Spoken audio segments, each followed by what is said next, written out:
going on, guys? Alex here with TFL, and right now I am pulling on to I-70 in the Silverado EV. And we're gonna check out how good the Super Cruise is. That's Chevy's full self-driving system, but we have another truck to compare it to. So our newest team member, Jen, is behind me in another truck. Jen, what are you driving? Well, Alex, I have Tesla's very polarizing Cybertruck that I'm testing FSD out in.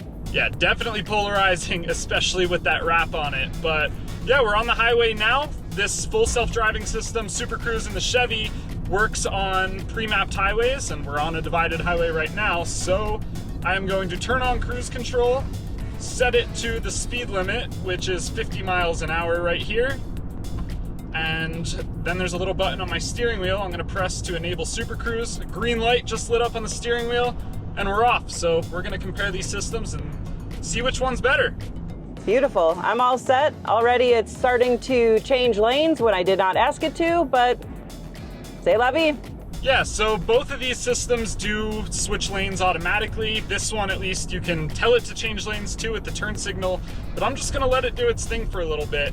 I'm gonna keep my hands pretty close to the steering wheel because I did test this on the way out to this video shoot, and we had a couple little issues on the way out here, so we're gonna see if we can replicate those. But yeah, so far so good over here.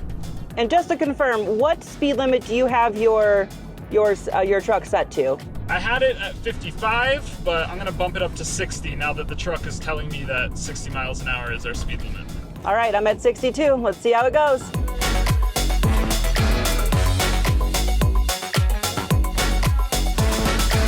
All right, so this is the Chevy Silverado EV, and it's the RST trim, and the RST badge on the front is pretty important because that means that this is equipped with Super Cruise, and not all Silverado EVs have Super Cruise, so it's a good thing we have the RST today. But just looking at the general style of it, it's shaped like a traditional pickup truck, so it's nothing crazy going down the road. If you didn't know what this truck is, you wouldn't really think it's electric, just, you know, if a non-truck person drove by it. But it's a pretty good looking truck, I think at least. You have some massive, and I mean really massive, 24-inch wheels here, some skinny low profile tires, and one thing I think is pretty funny about the Silverado EV, you actually get an 8-lug wheel design, 8-lug hub. Moving down to the back, you can see we've got a little bit of a weird shape in the back, so not so much a traditional pickup truck. When you get to the bed, you don't have that split in between the cab and the bed portion. It's all kind of one unit. 460 miles of max range, and as we work our way out to the back, we do have a trailer hitch, which is important because this tows 12,500 pounds. And the reason I say it's important is because Super Cruise actually works while you're towing a trailer, which is pretty cool. But a pretty sweet truck. I like the interior on this one. Really comfortable place to be. I like all the lighting they have on the interior for Super Cruise. Yeah, it's been a pretty good truck so far. It is expensive though. Let's go take a look at the sticker. Looking at the sticker here, a couple other things to take notice of. 350 kilowatt DC fast charging capable, so you can charge this up pretty quick, although it's still gonna take some time because it is a really, really massive battery. Not many options put on top of this except for like a trunk mat and a cargo net, so vehicle price $94,500. After those couple of options and destination, you're looking at $96,710, which is a whole lot of money for a Chevy pickup truck, but it does have a lot of features and a lot of tech going into here, and that Cybertruck's not cheap either. So we got FSD enabled. We are going 60 miles an hour, which is what the speed limit is here on this section of 70, and it's only going 53. Which is really odd because I have it set to 60 miles an hour. So I'm gonna bump up the accelerator pedal a little bit here, get us up to 60 miles an hour, and see if it can at least maintain that. We're coming around some curves here. Always wanna make sure you keep your hands on the wheel or the yoke in this case. Because you never know. You never know it's gonna give it a little jerk. You always wanna be in control of the truck, even if you've got full self-driving enabled. So we're coming around a turn here. It's staying relatively centered in the lane, which is what you want. Used full self-driving on the Denver 100 with Andre a couple times the other day, and it was really hugging the left side of the lane, which made me very wary, especially when you got other trucks and other cars passing you on that left side. I don't want to be hugging towards the middle, but right now it's staying pretty centered in the middle of the lane, which does make me pretty happy. So something pretty cool with this GM system is this green light at the top of the steering wheel, which is right in your line of sight and gives you a pretty good idea of what the truck is doing. So when you first enable Super Cruise, that light turns blue to tell you the sensors in the truck are looking for the lanes and the lines and the lanes in the road. And then it will turn green once it actually locks onto the lane and you can take your hands off of the steering wheel, and it's fully hands-free. So I'm not touching anything right now, no pedal control, no hand control, and so far it's doing a pretty good job. But these are two kind of different systems. So here in the GM truck, you know, you set it like cruise control and it just kind of drives, whereas the Tesla, you actually plug in, or you can plug in a destination, and it should, because it just uses cameras, try and take you the whole way of your trip. Whereas this truck, one of the downsides is it only works on these pre-mapped highways, which luckily we're on right now, but let's say I wanted this to get all the way back to the office, probably couldn't do that, because a lot of the roads between here and our office back in Boulder are, you know, single lane, no divided highway, and that's what this system really needs. So Jen, I see you're stuck behind a van right now. Are you still going 60, or is the truck deciding that it doesn't want to go 60 miles an hour? So interestingly enough, when I set it to 60, it kept me at like 54 miles an hour. So I had to use the accelerator to get me up to 60. So I'm cruising at 60 right now, but it took a bit for me to even get there. Should I stay back here, or do you think I should come up closer to you? No, if you're at 60, I would just hold it right there. And as I was talking to Jen, you can see it's flashing red right now. Super Cruise unavailable. Have no idea why. I didn't drive through any crazy area where there weren't any lanes or anything. So I had to take control. We'll try re-enabling it here, even in the tunnel, to see what happens. And it's not liking that. All right, coming up to a tunnel. Let's see if that changes anything. I know they don't have radar anymore. Full self-driving goes mainly on just cameras nowadays. So there's no more sensors, which some people are excited about, some people are not excited about. You know, the one thing with radar was it definitely helped you in situations where you had fog or there was low lighting, because now when you only have the cameras, you can be very limited to what the vehicle can see. Let's try it again. I'll hit this button on the steering wheel once again. Light turns blue. Still flashing blue, and there it goes green. So you definitely have to pay pretty close attention to what's going on. It's hands-free, it's not eyes-free, and there, it's blinking red again. Just in the past, I don't know, 20 seconds or so, I've had 2 times where Super Cruise has turned off and told me to take control. Oh, interesting. Full self-driving on the Cybertruck has been, I will say, pretty smooth so far. It's staying in the middle of the lane, it's not changing lanes for me for no reason, and it's still staying on. But yours is kicking off a couple times, huh? Yeah, so that's interesting. Mine didn't do that hang-up thing where it struggled to get up to speed. I set the speed and it cruised right on up to 60 miles an hour. But yeah, now I've had to take control a couple times, and right now it seems to be good. I mean, you can correct me if I'm wrong, but I don't think we went through any crazy area there that, you know, where the lane markings went away. It all seemed like normal road. Yeah, everything was really normal. The only weird thing is, I guess we went through a tunnel, but that shouldn't really make a difference. Yeah, so far it's seeming a little problematic, but I've got it back on. We're gonna keep driving a little bit, and we'll report in if any other issues come up. All right, we're hugging a little bit to the left side of the lane here, which I don't necessarily mind in this situation. I would rather not be hugging the right side of the lane where there's, you know, cliffs. But I did notice it is kind of hugging, which honestly might be how I would have driven to begin with. Obviously, I always try to aim for the center of the lane, but when you're going around those tight turns next to, you know, cliffs and everything, not gonna lie, I'd probably be hugging the other side of the lane a little bit. But right now, she's really on the left side of the lane, which is what it did when we were doing the Denver 100 a couple days ago. All right, she's starting to move back to the center. This is pretty good, but we've dropped down to 53 again.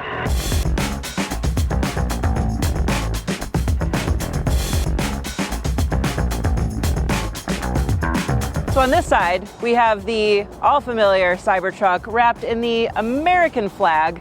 And this is the Foundation series. So we actually grabbed this for $105,000. And we have much smaller wheels than the Silverado. Silverado's running 24s. We've got 20-inch over here. And it doesn't look like a truck. It looks like a doorstop, maybe a kid's drawing that came to life. Certainly not really a truck, but it's definitely polarizing. You'll notice it as soon as you see it. So on the Cybertruck, we do have towing capability of up to 11,000 pounds. However, Silverado's got it beat by 12,000 pounds, and it can use Super Cruise, where this cannot use full self-driving while you're towing. The other thing is, this has a max range of about 325 miles, estimated, keep that in mind. But Silverado's got, what, 460 miles? Like, that's so much more than the Cybertruck. I think the Silverado might have this one beat.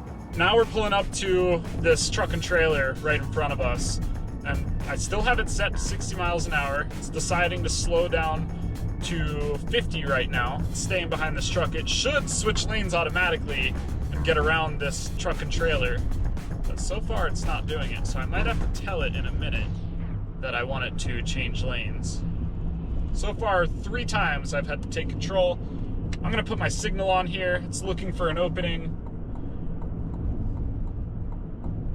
And that was a pretty smooth lane change, but it's still not climbing up to speed. And it went red again. A lot of errors. That's the 4th time I've had to take control.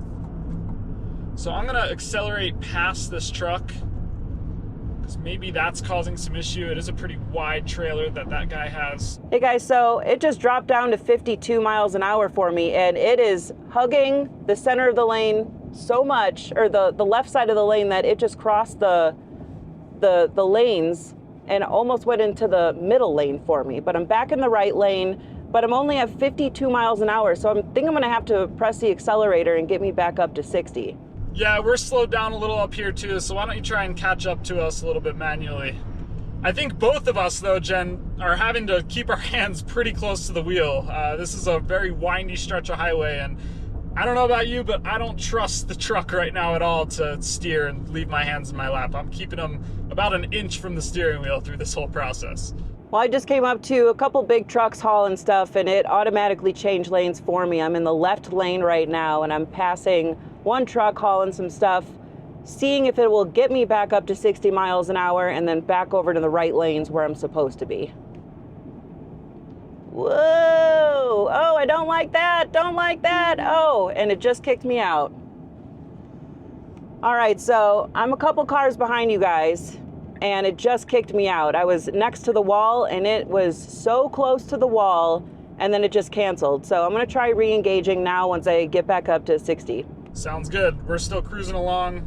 That was a weird stretch back there, at least for the Chevy. Didn't like the past mile or two, but so far for the past couple minutes, it's been doing a little bit better. Still not putting a ton of confidence into this system. Right now it's doing all right. One big advantage to this system over what Jen has in the Cybertruck with the full self-driving is you can get Super Cruise to be compatible with a trailer. So if you're towing a lot cross country, Super Cruise might be the better option, because I believe as soon as you hook a trailer up to the Cybertruck, it recognizes that it has a trailer hooked up and it won't let you enable full self-driving. So that's one of the key parts of the GM system. I believe they're the only full self-driving system that lets you enable full self-driving with a trailer hooked up. That's big news, especially for, you know, people like Andre, who constantly tow trailers. That can save you a lot of energy while you're going down the highway, but it needs to work well, especially if you have a trailer behind you.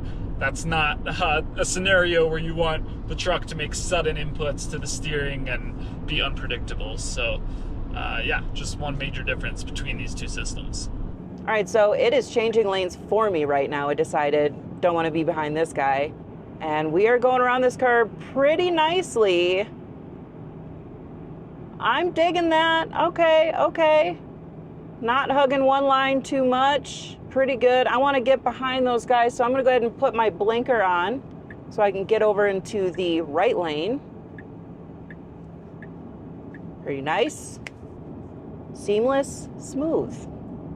A little bit more of the lane ping-ponging when you're going around long sweeping turns like that. Now it's hugging the left side a little bit, but it's starting to center itself.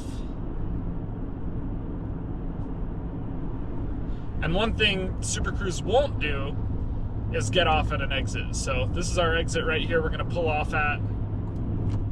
If I put my turn signal on, it's just gonna blow right past this exit. So that's one of the downsides to Super Cruise. Unlike the Tesla, which will try and get you all the way to your destination, including exits and, you know, making turns through the city and stuff, this won't do any of that. This is supposed to just be for the highway, so you do have to take control when you finally want to get off. But I gotta say, I'm not super impressed with the Super Cruise on this Silverado EV. I had to take control 4 times at least in, I don't know, the 10 or so minutes we were just testing that out on the highway. So yeah, a little more intervention was needed than I would have hoped for, but we made it. We didn't die, we didn't crash, and there weren't any crazy instances where I had to take control because I thought the truck was gonna crash. I just had to take control constantly because the truck was telling me to. So maybe that's better than it putting you in a scenario where you have to take control to avoid an accident. I'd rather it, you know, tell you to take control just because the system's confused, but either way, that I wouldn't call that full self-driving if over the course of 10 minutes I had to take control 4 times. Felt like I was doing a lot of the work.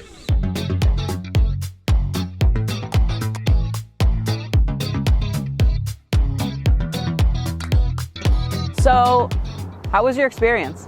It was pretty good for the most part. There weren't any moments where I was scared and thought I was going to get into an accident, but it did cancel out 4 separate times in that short little stint. Yeah, 4 times? 4 times, and we were not driving all that far. No, it wasn't that far. We weren't going that fast. I mean, yes, it was windy, but it wasn't like switchbacks. Yeah, not at all. So, yeah, I mean, I definitely think it needs some work. Like I said, it never put me in a scenario where I was freaking out and had to jump to the wheel because otherwise I would have crashed, but 4 times of having to interfere with the system is a lot. What about you? So I did have one little instance where I was a teensy bit worried. It was hugging the left side of the lane against a wall, and I was getting pretty freaked out, and that is the only time that it actually kicked me out of full self-driving and I had to take over. As far as being centered in the lane, it did a pretty good job. There are a few instances where it was hugging one side of the lane over the other. How did that do for you? Yeah, it was pretty centered most of the time. There weren't really any scenarios, at least while we were testing this, that I ran into, you know, was going to run into a wall. When we were on our way out here, you were following me. Yeah. I did have one instance where it kind of went off into the edge of the lane and almost hit a barrier, but not during this test. I think the Cybertruck won that one. You know what? I think you're right, Alex. I think it didn't ask me to take over, which is a newer software version that came out where you don't necessarily have to keep your hands on the wheel. So it is looking at to see if you are paying attention. So it never kicked me out. I only had to take over 1 time, but it was kind of a sketchy area where I thought I was just going right into a wall. But I think you're right. I think this is a little bit more refined than what the Silverado can provide. But honestly, I think they could both use some work. Yeah, I definitely think they could both use some work. And another big thing too is like the Cybertruck was better in this test, but also it works on pretty much every road, whereas this you have to be on specific pre-mapped highways. We took this off-road. Yeah, exactly. This went down the trail with Andre and you behind the wheels. So. Yeah, like you said, I think they both could use a little bit of tweaking, a little bit of work, some promising stuff in the next couple of years. But for now, if I had to pick between these two, I think I definitely would go with the Cybertruck if I were looking for the best full self-driving experience. Same, for sure. Anyway, thanks for watching. Check out alltfl.com. We'll see you in the next video.